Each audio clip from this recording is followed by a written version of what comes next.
The story I Am All Girls takes place deep in the heart of South Africa.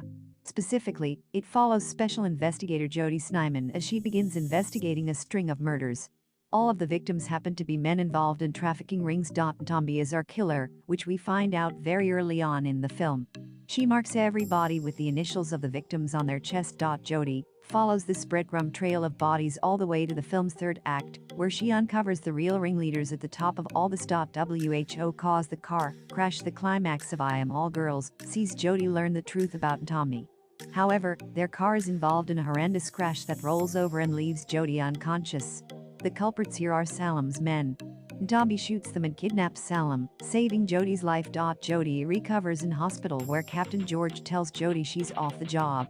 Jody refuses to listen and sneaks out the hospital. When she heads home, the girl watches the recording of Jody Jager, the one played at the start of the movie. Here, she learns a high-ranking minister actually hired him to do all this. She also learns that Ntombi is also a victim. Does Ntombi die? After watching the video, Jody heads up to the house in Brakpan and finds Salam and his brother murdered, initials etched over the chests.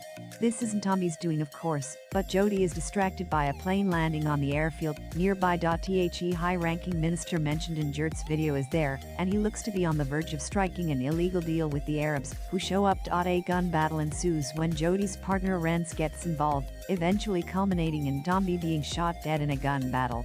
This is the final straw for Jody, who's overcome with grief. How does I Am All Girls end with the theme of revenge remaining cyclical? Jody ambushes the minister in his house and kills him, carving Ntombi's initials on his chest to show that she too is a victim. When the police arrive, they deliberate over whether to put a search out for Jody, who's gone off the map.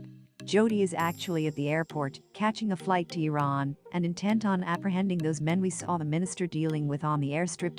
Is Jody the new killer? It seems Jody has taken over as the new killer, with clues throughout the movie hinting at this. We see her working outside the realms of the law, but growing increasingly frustrated and disillusioned with the roadblocks she comes up against. The moments at the shipping yard are a great example of this. The ending does leave the door open for a sequel, but it's not really needed. The final scenes show the baton has been passed to Jody, and she's ready to gain vengeance and justice in a very Punisher-esque way on behalf of trafficking victims. It also seems like she's taking the fight to international waters too. To read her full thoughts on this movie, check out link in description for review. Thanks for listening our Ending Explained article. What did you think of I Am All Girls ending? Do you think there will be a sequel? Let us know in the comments below.